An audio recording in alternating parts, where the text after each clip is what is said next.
Hello, good morning.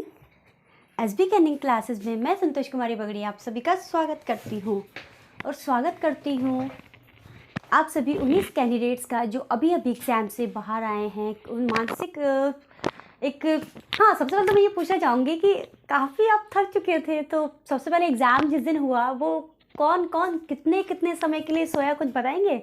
पहले बहुत चल रहा था कि जैसे एग्ज़ाम हो जाए आप 2-3 दिन के लिए आराम से सो जाइएगा, लेकिन मैं दावे के साथ कह सकती हूँ कि जिस दिन आप एग्ज़ाम दे के निकले होंगे ना, उस दिन आपको उसी टाइम से क्या, जो आप नॉर्मली सोते थे ना, उससे भी आधा 1 घंटे बाद में ही नींद आई होगी।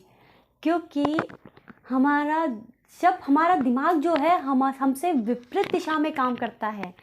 बोर्ड पे भले ही मैंने लिखा है आगामी भर्तियाँ, लेकिन मैं इस पे भी बात करूँगी और बात करूँगी कि रियलिटी में हम कहाँ सोचते हैं और कहाँ काम करते हैं। यही 2 चीज़ें हैं जो हमें 2 हिस्सों में बाँट देती है, और हम अपने जो सोचते हैं और सोचते कुछ हैं और करते कुछ हैं।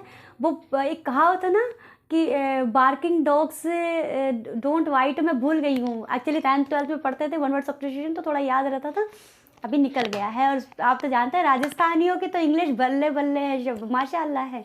चलिए टाइम ख़राब नहीं करते, बात आती कौन उर्दू। आप सभी को ये तो पता है कि सभी हमारे यूट्यूब चैनल्स ने आपके पास ये इन्फॉर्मेशन तो पहुंचा दी है कि 1,25,000 या 21,000 के आसपास तो आपके टीचर्स की जॉब है जो कंफर्म है कि वो प्रस्तावित है, और लगभग मोस्ट आपके 2-4 महीने में जो भी है आपकी इसकी प्रोसेसिंग कंप्लीट, शुरू और कंप्लीट दोनों हो जाएगी।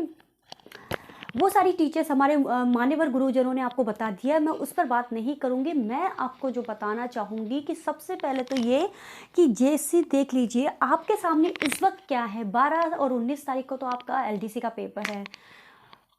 XYZ मैं सभी से कहना चाहूँगी, टीचिंग और नॉन टीचिंग स्टूडेंट्स, अगर कोई भी मुझे देख रहा है तो सबसे पहले यही कहना चाहूँगी कि टारगेट कर लो एलडीसी एग्ज़ाम को। टारगेट कर लो एलडीसी एग्ज़ाम को। एलडीसी एग्ज़ाम एक सोने की मुर्गी से कम नहीं है, सेकंड ग्रेड टीचर से कम नहीं है। ये अपने आप में ही एक बहुत बड़ी, सिर्फ जितना नाम इसका छोटा है ना, इसकी वैल्यू उतनी ही बड़ी है। ऑफिस टाइमिंग है, सब कुछ बहुत अच्छा है। इसके अलावा आपके पास इसके बाद पोस्ट है ईओआरओ की, एग्जीक्यूटिव ऑफिसर और रेवेन्यू ऑफिसर, जो कि एक तहसीलदार के बराबर की पोस्ट है। भैया 4,000 के ऊपर के इसमें जो होते हैं पेमेंट है, ये भी आपको पता है। मैंने इसकी बाकायदा वैकेंसी डाल रखी है, सैलरी वगैरह आपका सब कुछ उसमें डाल रखा है, वहाँ से आप देख सकते हैं। ज़्यादा लंबा नहीं करूँगी वीडियो को। इसके अलावा आपके क्या है, ग्रेड 1st, 2nd, 3rd, ये आपको हमारे गुरुजनों ने बता दिया। रिट पात्रता भी आपने बता दी कि एक रिट पात्रता जरूर आपकी एक बार और कंडक्ट होगी। चतुर्थ श्रेणी कर्मचारी, ठीक है, उसमें सफाई कर्मचारी भी हैं, तो वो भी काफ़ी सारी पोस्ट है। जूनियर अकाउंटेंट की डेफिनेटली आने को है। लोग कहते हैं कि आचार संहिता लग जाएगी, वैकेंसी नहीं होगी, एग्ज़ाम नहीं होंगे, वो नहीं होंगे, ये नहीं होंगे।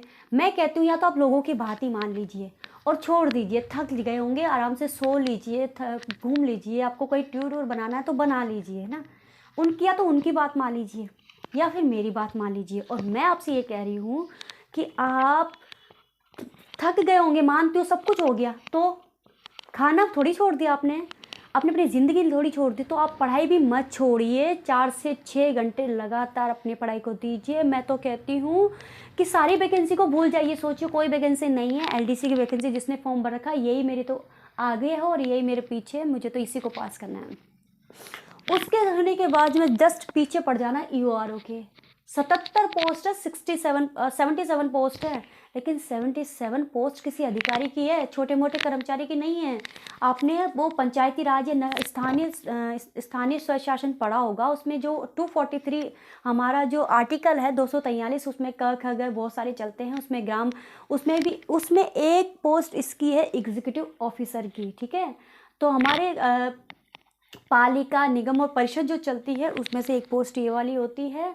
तो ये बहुत ही अधिकारी पोस्ट है, ये भी बहुत अच्छी है। तो मैं आपको इतना ही कहना चाहूँगी, जैसे आप फर्स्ट ग्रेड में गजेटेड ऑफिसर होते हैं, वहाँ पे ये भी यही है। हाँ, ये बात अलग है कि सपना हमारा पढ़ाने का है और काम हम ऑफिस वाला करेंगे, तो मैं आपसे ये नहीं करूँ। मैं आपसे ये कहना चाह रही हूँ कि इसी बहाने आप सिलेबस से भी मत उतरिए। मैं आपको एक हमेशा के लिए एक सलाह देती हूँ कि हमेशा आपके हाथ में चीज़ें सेलेक्टेड रहनी चाहिए, बस एग्ज़ाम लेना है। और जो आपका सिलेबस है ना, जो इसमें सिलेबस है, सिर्फ उस सिलेबस को आपको थोड़ा सा ज़्यादा टाइम देना है, लगातार उसको repeat repeat repeat repeat repeat करना है। तरीका मैं आपको हर उसमें बताती हूँ कि आपको किस तरीके से पढ़ना है। अभी मैं पर्टिकुलर नहीं बताऊंगी, मैंने सेट एग्जाम में भी मैंने वीडियो डाला तो उसमें भी मैंने पढ़ने का तरीका बताया। इसके अलावा मैं समझो आपका सिलेक्शन कंफर्म है तो उसमें बहुत सारे तरीके मैंने बता रखे हैं, और आपके पास तो मुझसे 7 गुना अच्छे तरीके हैं, आप अपने हिसाब से पढ़िए। मैं सिर्फ आपको इतना पढ़ाने की हूँ कि इसमें जो है कांस्टेबल के भी आने को है, जूनियर अकाउंटेंट की, पटवारी की भी, एलडीसी की भी आने की है। अब जूनियर अकाउंटेंट जो है वो स्पेशली ऐसा नहीं है कि कॉमर्स वाले बंदों के लिए आती है, वो आर्ट्स वालों के लिए भी आती है।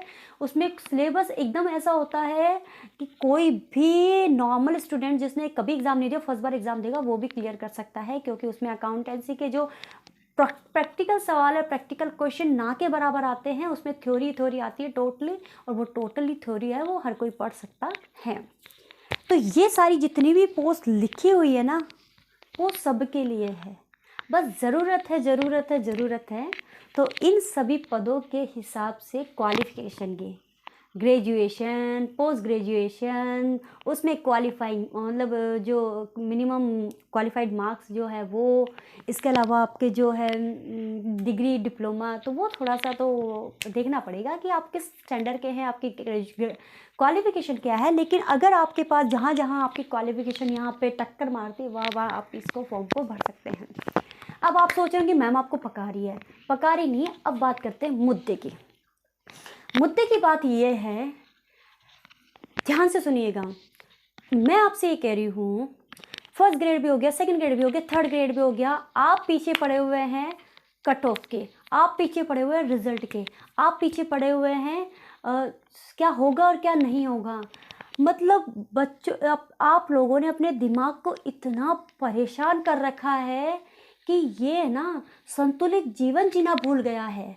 मैं इस वीडियो के माध्यम से इतना ही संदेश देना चाहती हूँ कि आप नहीं यूँ समझिए कि आप जो पोस्ट चाहते थे वो आपको मिल गई है, लेकिन फिर भी आप तब तक अपने हथियारों को उधार देते रहेंगे जब तक कि आपके हाथ में वो चीज़ ना आ जाए।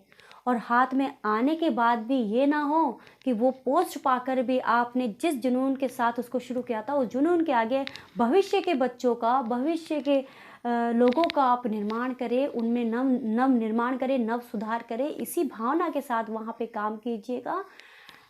लेकिन सबसे पहले जो सबसे गंदी बात चल रही है चारों तरफ, वो ये है, सबसे पहले एग्ज़ाम, उसके बाद में उसकी कट ऑफ, उसके बाद में उसका आंसर की, उसके बाद में रिजल्ट। तो इस चीज़ में अपना दिमाग ना ख़राब करे और अपनी तैयारी को बुलंद करे और सबको भूल जाए। अभी जो एग्ज़ाम की तैयारी चल रही है, अभी तो ये आपकी जो है वो एलडीसी की चल रही है, राजस्थान हाई कोर्ट की, और उसके बाद में आपकी ईओआरओ की। सिलेबस बहुत प्यारा है, फर्स्ट ग्रेड से, सेकंड ग्रेड से और इससे रिट से बहुत मिलता जुलता है, मैंने देखा है। अगर आपको विश्वास नहीं होता है तो मेरे पास पड़ी है, मैं पीडीएफ आपके टेलीग्राम चैनल पर डाल दूंगी, आपके पास सिलेबस होगा, आप मैच कर लीजिएगा, फिर बताइएगा कि कितना अलग है और कितना सेम है। आप पढ़ते रहिए, बढ़ते रहिए। किस तरीके से पढ़ना है वो भी मैंने बता रखा है, क्योंकि समय कम है। इसकी रणनीति भी मैं डाल दूंगी, ईओआरओ की रणनीति मैं अलग से डालूंगी। तो तब तक के लिए चैनल पर बने रहिएगा और चैनल को लाइक शेयर और सब्सक्राइब करना तो बिल्कुल मत भूलिएगा। आप आते हैं और चले जाते हैं।